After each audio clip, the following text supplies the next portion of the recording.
Hi guys, so in this video, you will learn how you can install the Facebook pixel to your WordPress website. First, you have to download a Google Chrome extension called Facebook Pixel Helper. This one will help us to determine kung activated na yung ating pixel na i-install later. Alright, so once done, na-activate mo na siya sa Chrome mo, you have to log in sa iyong WordPress. Then, punta ka sa plugins, then add new.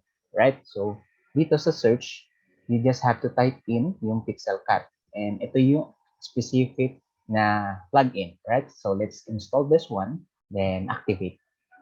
After ng activation ng plugin, makikita mo siya dito sa left side, right? The pixel cut. So click on that.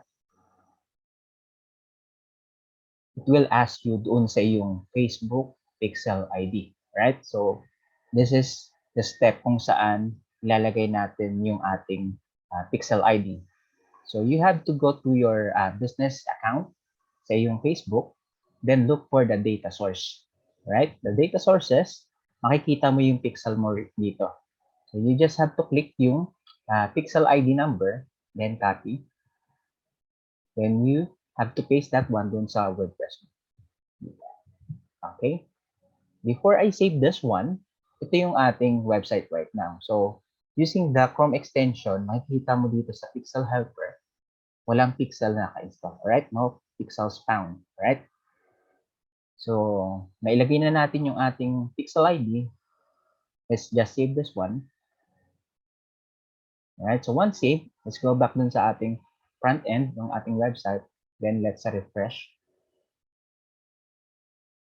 Then, that's it. Makikita mo sa pixel ID na nandun na yung ating pixel na nilagay sa kanya.